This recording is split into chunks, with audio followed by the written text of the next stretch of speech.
지난주에 한국의 어느 한 일간 신문에 하버드 대학교의 장기 프로젝트에 관한 인터뷰 기사가 실렸더라고요. 하버드 대학에서 실행하고 있는 하버드 대생, 그러니까 하버드 대학교를 다니고 졸업한 학생들과 그 인근의 보스턴 지역 인근에 있는 빈민가의 청년들의 자손의 일생을 추적하는 프로젝트인데 아마 작년까지 85년째 하고 있답니다. 그러니까 스텝이 바뀌고 계속해서 그 연구를 해오고 있는데 현재 2,000명의 삶을 추적하고 있고 그리고 앞으로도 이제 계속 한다고 그러고요.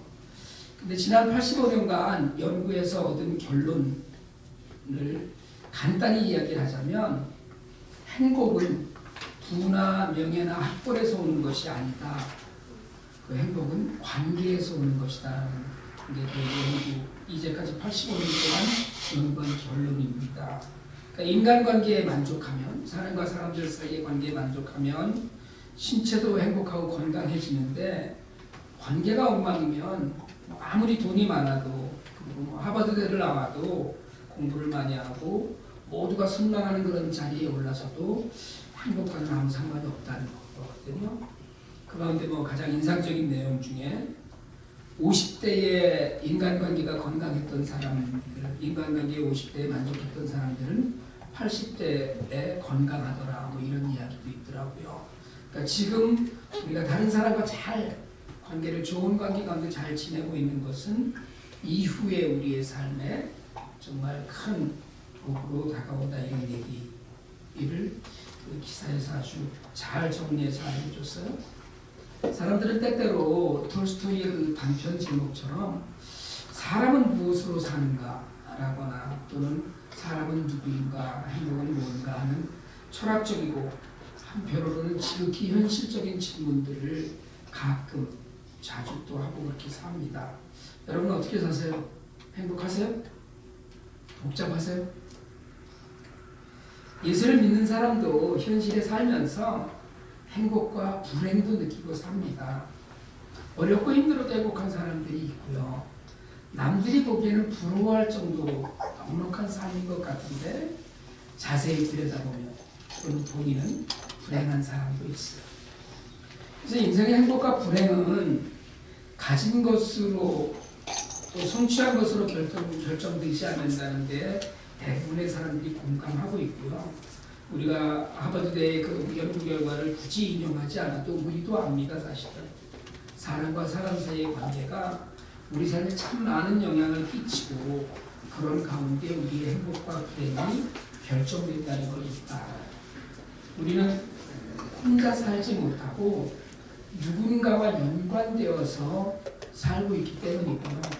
그리고 이것은 하나님께서 사람을 만드실 때 혼자 사는 것을 결코 원치 않으셨기 때문이기도 합니다. 그 삶의 행복이 관계에서 온다는 이야기는 또 한편으로 좀 뒤집어서 이야기하자면 관계가 원만하지 못하면 불행도 온다는 이야기랑 다름이 아니고요. 우리가 흔히 그래서 악연이라고 하는 인간관계도 있고, 그래서 아이들이 아주 어렸을 때부터 좋은 사람 만나고 좋은 선생님 만나라, 또 아이들이 좋은 사람이 되어서 다른 사람들에게 좋은 관계가 되어라라고 우리가 기도하고 있는 것이거든요. 지난주에 우리가 새해 첫 주일에 홍 목사님 말씀을 통해서 들었듯이 우리 교회의 금년도 표어가 공감하는 교회입니다.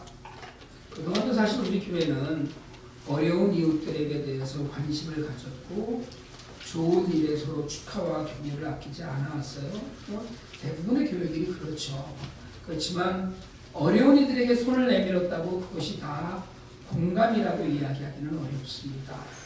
사실 타인에게 공감하는 일은 함께 살아가는 세상에서 아주 중요한 삶의 내용이 아닐까 싶은데, 공감은 관계 가운데 이 사람을 내가 잘 이해하고 그 사람의 삶을 공감하는 그 모든 것들은 관계 가운데 깊어지는 거고요. 나와 아무런 관계없다 그러면 아무리 우리가 도와주고 해도 그 공감이 별로 이루어지지 않는, 그러니까 관계가 중요하다는 이야기가 되죠. 제가 아주 드물게 뉴욕을 갈 기회가 있는데 뉴욕 갔다 들어올 때가 되면 뉴저지 돌아오는 길에 홈레스가 여러 사람이 찾길 가운데서 구걸하는 걸 보거든요. 특별히 운행에 방해가 되지 않는 한 일부라도 꼭 건네려고 제가 애를 쓰는데 저는 그들과 아무런 관계가 없다고 생각하고 그냥 뭐 좋은 일 하는 거예요. 근데 어느 날 그런 생각이 좀 들더라고요. 이건 공감일까 관계일까? 공감이라고 이야기하고 싶은데 별 관계가 아니에요. 특별한 관계를 설정하지 못하니까 그분들의 삶에 깊이 공감하고 있는 건 아니더라고요. 그냥 불쌍하니까 라는 생각. 나는 착한 그리스도인이니까 뭐 이런 생각 때문 아닌가 이렇게 생각이 들어요. 새해에는 정말 깊이 다른 이들과 공감을 나누고 그리고 우리가 지난주에 얘기 들었듯이 예수님과 공감을 나누는 그런 우리 모두가 되길 좀 축복합니다. 그러려면 먼저 관계가 깊어야 하기는 해야겠죠. 신앙생활이 뭐냐? 신앙생활 한다고 했잖아요. 우리가 이걸 다시 풀면 하나님과의 관계가 행복이 되고 이웃과의 관계가 기쁨과 감사가 되는 그런 삶이라고 할 수 있거든요. 신앙생활, 하나님과의 관계로 행복하고 옆에 사람들 때문에 내가 기뻐하고 감사할 수 있는 그러니까 성도가 나의 이웃이듯이 사실은 홈리스도 이웃이 되고 먼 나라의 가난한 이들이 우리의 이웃이 될 때 하나님 나라의 지경이 넓혀진다고 우리가 이야기합니다. 결국은 관계를 맺어간다는 이야기가 돼요. 그렇게 하나님 나라를 생각하면서 하나님 나라의 관계를 이어가는 사람들, 하나님 나라의 관계를 이어가는 사람들이 모인 것을 우리는 교회라고 합니다. 그래서 교회는 우리가 최근 구원론에서 배웠듯이 성부 하나님의 예정과 성자 하나님의 구원 그리고 하나님의 자녀가 된 이들이 성령 하나님의 인도하심을 따라서 관계를 맺어가면서 사는 모임이라고도 얘기할 수 있어요. 오늘 본문 말씀의 제목이 오늘 설교의 제목이 왜 교회인가이거든요.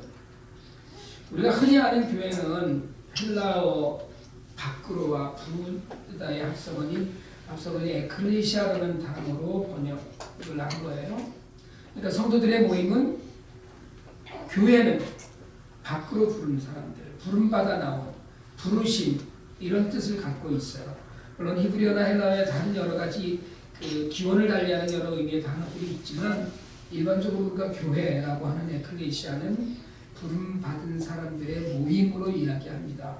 교회는 건물도 아니고 다른 무엇도 아닌 모임의 사람들. 그런 어원과 의미를 생각하면서 질문하고 싶은 것은 그러면 왜 우리는 왜 교회로 불리우고 교회로 모이고 왜 교회 공동체를 이루었을까 하는 거예요. 그래서 오늘부터 시간이 되는 대로 계속해서 아까 말씀드렸듯이 교회에 관한 성경 말씀을 찾아보려고 하는데요. 오늘은 에베소서 1장 22절로 23절 말씀으로 우리는 왜 교회가 되고 왜 교회로 모이는지를 말씀 속에서 살펴보려고 합니다. 왜 교회인가라는 질문을 위해서 교회는 무엇인가라는 질문을 먼저 해야 되거든요. 교회가 무엇인지 알아야지 우리가 왜 교회라는 공동체로 부름을 받으셨고 왜 모이는지에 대해서 대답을 할 수 있잖아요. 오늘 우리가 읽은 본문은 그리스도가 교회의 머리이고 몸이라고 정의합니다. 곧 예수님이 교회라는 이야기예요. 그러니까 교회는 밖으로 구분되어 불리운 사람들의 모임인데 아무 중심 없이 그냥 사람들끼리 모여있는 게 아니라는 거예요. 교회가 중요하고 왜 교회냐고 묻는다면 하나님께서 예수 그리스도를 교회의 머리로 삼으셨기 때문에 그게 1차적인 정의입니다. 그러니까 교회는 그 누구도 머리가 될 수 없어요. 이 머리라는 의미 헤드 오브 처치거든요. 그러니까 교회는 모든 것을 뜻한다고 하는 교회의 의미는 머리에 달려 있는데 그 주인을 의미하기도 해요. 교회 주인이 누구냐? 장로교가 어느 노회에서 장로 고시를 받거든요. 장로 되면 고시 보는데 그 목사님이 어느 교회에 장로님 면접을 하면서 물었어요. 교회의 주인은 누구시죠? 그랬더니 그 장로 후보가 1초도 망설이지 않고 대답했습니다. 목사님입니다. 여러분, 교회 주인은 목사죠? 아니요? 전혀. 제가 보면 주인이시죠. 제가 개척했잖아요. 그러니까 제가 주인이지. 근데 그 이단이 다른 게 아닙니다. 목사가 주인이 되면 곧장 이단이에요. 그럼 교황도 아니고 왕도 아니고 목사도 장로도 그 누구도 교회의 머리가 될 수 없는 게 주인이 될 수 없는 거죠. 오늘 본문은 심지어 예수님이 만물 위에 계시다고 하거든요. 모든 피조물, 모든 만물을 그분 발 아래 두셨다고 했으니까 만물 중에 가장 높은 분, 온 우주를 통틀어서 가장 높임을 받는 분이 그리스도시고 그분이 교회의 머리라는 거예요. 골로새서 2장 10절에서 바울은 그리스도는 모든 통치자와 권세의 머리라고 했거든요. 그러니까 사람은 예수 그리스도의 통치를 수행하는 도구, 피조물에 불과한 거예요. 사람은. 그러니까 내가 교회의 주인이다, 내가 교회의 무슨 중요한 곳이다, 이런 얘기를 하면 안 된다는 거고요. 이단은 사람을 교주로 삼아서 사람을 섬기죠. 그러니까 그 재림 예수다, 이만희니, 박웅이 많잖아요. 근데 성경은 분명하게 사람에 대해서 이야기합니다. 마른 나무 같고 안개 같고, 여러분 사람을 지렁이와 구더기에 비유한 건 아세요? 사람에 관한 정의예요, 이게. 그 사람은 영원한 교회의 머리가 될 수 없습니다. 예수님이 교회의 머리라는 것은 곧 예수님이 교회이고 교회의 중심이라는 말씀이고요. 그래서 예수를 믿는 우리는 어떤 상황이나 환경 가운데서도 교회로 모이고 교회를 통해 헌신합니다. 그러니까 예수님이 교회의 머리시고 몸이시기 때문에 부름받은 우리는 당연히 예수 그리스도와 연관 있는 거 아니에요. 예수를 믿기 때문에 교회에 지쳐야 되고, 하나님의 예정 안에서, 예수님의 구원 안에서 성령의 인도함 가운데 관계를 맺어서 우리가 교회가 됩니다. 우리가 교회를 이루어가는 거예요. 23절, 오늘 우리가 읽은 23절을 쉬운 성경은 이렇게 번역합니다. 교회는 그리스도의 몸이며 모든 것을 넘치도록 채우시는 분이 계신 곳입니다. 여러분, 시대에 따라서 교회의 정의나 사고는 조금씩 달라지기는 했지만 변하지 않는 건 교회는 성도들의 공동체라는 거예요. 그 공동체는 온 세상을 차고 넘치도록 채우신 분이 계신 곳이고 온 세상을 예수로 충만하게 해야 하는 곳이 교회라는 거예요. 살아계신 하나님의 아들이 주인 되시고 몸이 되시는 곳이고 오직 하나님의 아들이신 예수 그리스도가 전부인 곳이 교회입니다. 그 교회에 우리가 지체가 될 때 우리 각자에게 교회가 의미 있는 곳이 돼요. 그래서 이제 왜 교회냐고 묻는다면, 왜 우리가 교회에 나가야 하느냐고 묻는다면, 왜 우리가 교회가 되어야 되느냐고 물으면 교회가 예수 그리스도이기 때문이라고 답할 수 있어야 합니다. 그 예수를 떠나서는 내가 아니기 때문이거든요. 예수가 아니면 나는 구원받은 하나님의 백성이 아니고 나는 하나님과 관계를 회복한 하나님의 자녀가 아니기 때문에 예수 그리스도가 몸이신 교회가 곧 우리의 몸이고 우리여야 돼요.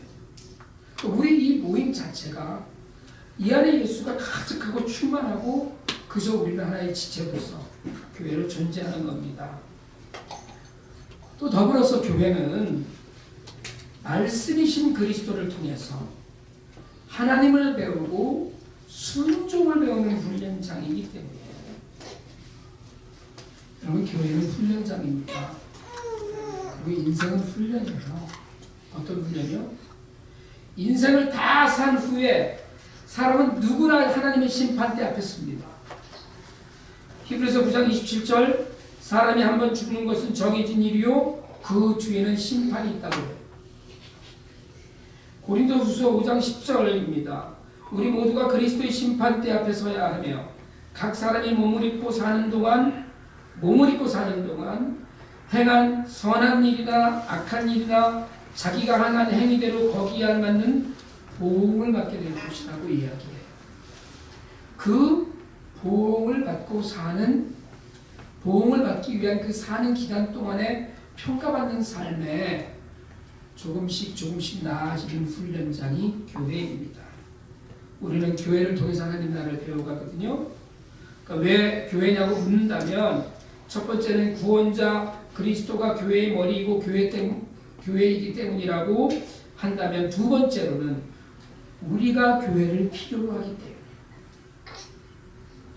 심판의 날 하나님 앞에 서서 예수 그리스도의 십자가 공로로 구원받았음을 우리의 죄와 허물이 사하여졌음을 인정받는 일은 그냥 가만히 앉아서 혼자 집에 누워서 돌을 닦아서 이루어지는 일이 아닙니다. 여러분 신앙은 훈련되고 성장되어야 되거든요. 예수님께서는 우리가 혼자 돌을 닦듯이 예수를 믿는 게 아니라 교회라는 공동체를 통해서 성장하도록 하셨어요. 그래서 바울은 가는 곳마다 교회를 세우고 사람들이 모여서 하나님 말씀을 듣게 했어요. 공동체 생활을 하게 했습니다. 말씀만이 아니라 교회 안에서의 공동체 생활을 하게 했어요. 하나님이 이 땅에 가정이라는 공동체 만드셨거든요. 아담을 만드시고 하와를 만드시고 가정을 이루게 하셨잖아요. 예수님 이 땅에 오셔서 교회라는 공동체를 만드셨어요. 베드로의 고백 위에 사탄의 권세가 흔들지 못할 교회를 세우실 것을 선언하셨거든요. 따라서 예수님이 머리 되시고 예수님 교회 되신 그 교회에서 우리는 신앙 훈련을 받고 천국의 삶을 훈련해요. 일상이 하나님 나라지만 여러분 세상에 살아가는 우리의 삶에 우리가 세상에 나가서 일하고 생활하는 그 모든 것이 하나님의 나라를 살아가는 것이지만 그 일상 가운데 하나님 나라를 살아가는 방법도 교회를 통해서 배우게 하나님 하셨어요. 하나님의 사랑을 교회에서 우리가 배웠죠. 그리고 이웃 사랑을 교회에서 실천합니다. 그리고 교회에서 우리는 말로만 사랑하는 사랑이 아니라 행동하는 사랑을 배우고 인내를 배우고 믿음을 배워요.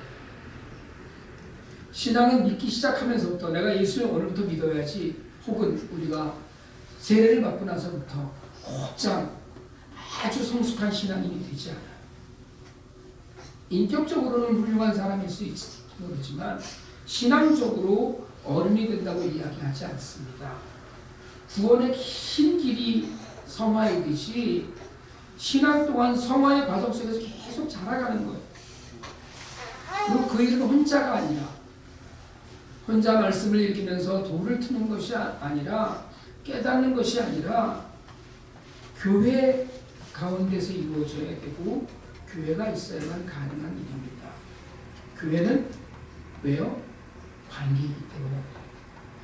하나님과의 관계이고 하나님이 사랑하시는 이웃과의 관계입니다.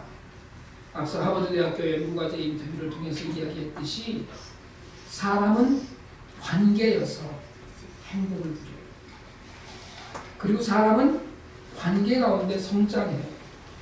교회는 관계이거든요. 이 관계 안에서 우리는 우리를 닫고 다지고 성장해야 돼요. 우리가 왜 하나님 앞에 섰을 때 하나님이 교회에서 무슨 봉사를 했는지 헌금은 얼마나 했는지 얼마나 큰 교회였는지 절대로 묻지 않으실 거라고 저는 믿습니다. 성경을 얼마나 암송했는지 묻지 않으실 거예요. 물론 봉사의 헌신과 믿음의 실조와 성경 암송이 불필요한 것이라는 말이 아닙니다. 그 모든 것들이 훈련 가운데 필요한 일이에요. 성숙해지기 위해서. 그 종교적인 헌신에 담긴 관계를 하나님께서 알고 싶어 하실 거라는 거예요. 하나님께서 교회를 통해서 예수 그리스도와 진실한 관계였는지 하나님과의 관계에 갈망은 있었는지 교회 안팎의 이웃과의 관계는 사랑이었는지를 물으실 겁니다. 사랑하는 관계에 있으면 여러분 사랑하는 관계에 있으면 그 사람의 일상이 궁금하고 평안하기를 소망하게 돼요. 내가 누군가를 사랑하면 궁금해져요. 공부를 하고 있을까 지금? 잘 돼야겠는데 이게 우리 그냥 일상적인 사람이죠. 여러분, 세상에서 만나지 못했을 사람들이 만물을 다스리시고 교회의 머리가 되시는 예수 그리스도 안에서 하나가 되고, 그래서 사랑하는 관계가 되어가는 곳이 교회입니다. 여러분, 솔직하게 말씀드리면 저와 여러분이 교회가 아니면 이렇게 길게 오래도록 관계를 유지했겠어요? 우리 모두가 교회가 아니었어도 서로 궁금해하고 함께 기도하며 늘 안부를 묻겠습니까? 초대교회의 가장 큰 과제는 이방인 그리스도인과 유대인 그리스도인이었어요. 한 교회 안에 이방인 그리스도인이 있고 유대인 그리스도인들이 있는 한 공동체를 이루게 살아가는데, 바울은 이 관계 가운데 숱하게 서로 받아들이고 섬기는 공동체를 강조합니다. 그게 훈련이었어요. 사랑의 관계이고 섬김의 공동체, 그게 교회예요. 근데 여러분, 요즘 교회는 어떻습니까? 근래 들어서 교회는 진실한 것을 많이 잃어가고 있어요.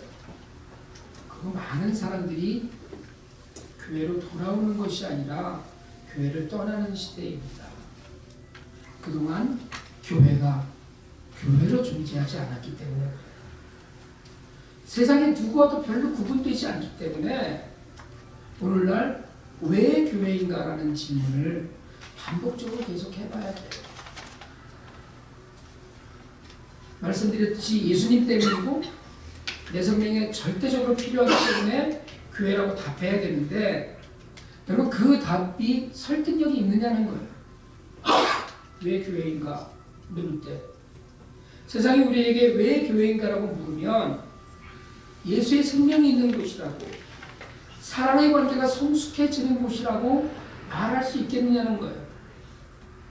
그래서 예수 그리스도의 관계 때문에, 성도와의 관계 때문에 내가 행복해지는 곳이라고 말할 수 있나요? 다 다른 사람들이 모이는 게 교회거든요. 다음 주에 또 우리가 교회에 관한 이야기를 나누겠지만, 여러분, 교회는 우리 자신입니다. 그리스도가 머리가 되고 몸이 되는 곳인데, 거기에 우리 한 사람 한 사람이 지체가 되어서 우리 자신이 교회예요. 내가 교회예요. 가슴에 손을 거머해 보실래요? 가슴에 손을. 내가 교회입니다. 시작. 옆에 분 보시고 한번 하세요. 당신도 교회입니다. 시작. 옆 사람으로 뭐라고 그러면 약간 삐딱하는 눈도 보고 정말이야? 이런 분들이 있는 것 같아요. 여러분, 내가 세상에 교회를 보여주지 못하면, 내가 세상에 교회의 존재 이유를 합당하게 설명할 수 없다면 그냥 사교 집단이 되고 말아요. 교회를 귀하게 여기실 수 있길 바랍니다. 우리 교회는 제가 부족해서 여러분이 마음 고생을 할 때도 있을 겁니다만은, 그러나 할 수 있다면 저는 우리 교회가 교회다운 교회를 지키기를 소망합니다. 주님이 머리가 되시는 교회가 아니라면 생명 아니에요. 주님이 머리가 아니시면 그 교회 생명 없습니다. 주님이 머리가 되시는 교회를 우리 스스로 먼저 귀하게 여기고 하나님과 사람을 사랑해야 해요. 그리고 그 안에서 우리가 성장해야 합니다. 교회 밖에서 아무리 성장을 외친들, 여러분, 외형적인 것으로 생명을 이루어갈 수 없습니다. 그리고 이게 중요할 텐데, 세상에 드러나는 교회인 우리가 참된 교회의 모습을 세상에 보여주어야 돼요. 우리가 답이 되어야 됩니다. 세상 사람들은 하나님을 볼 수가 없어요. 여러분, 세상 사람들은 예수를 만날 수 없습니다. 그런데 세상 사람들은 우리를 볼 수 있고, 그리고 우리를 만날 수 있어요. 여러분, 오늘부터 세상에 누구에게든지 이래서 교회가 답인 거야, 이게 교회야, 교회가 바로 이거야 라고 큰 소리로 답할 수 있길 바랍니다. 그러려면 우리가 교회가 돼야 돼요. 우리가 진실해야 합니다. 우리는 늘 그러하듯이 그냥 주일이니까 예배 시간이니까, 성경 공부하니까, 헌금하라니까 그렇게 교회에 다녀요. 그러나 이제 왜 교회인지, 왜 교회여야 하는지, 왜 우리가 교회인지, 왜 예수님이 교회인지 깊이 묵상하는 한 해가 되면 좋겠습니다. 그래서 교회의 소중함을 더 깊이 새기는 시간이 좀 되기를 원합니다. 우리 모두가 그리스도의 십자가를 따라서 훈련하면서 진실한 교회로 살아가면서 성숙한 신앙인으로 참된 교회로 금년 한 해를 보내실 수 있기를 축복합니다. 기도드리겠습니다. 하나님 아버지, 예수 그리스도를 머리로 몸으로 교회를 허락하시고 죄인인 저희를 불러서 교회에 재삼으신 은혜를 감사드립니다. 새 일주일을 보내면서 다시 시작하는 결단 가운데 이제 우리 스스로가 진실한 교회가 될 수 있도록 우리의 믿음을 붙잡아 주시옵소서.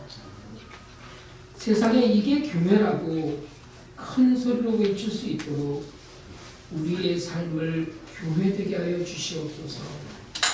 우리를 위하여 이 땅에 오신 예수 그리스도로 기도드립니다.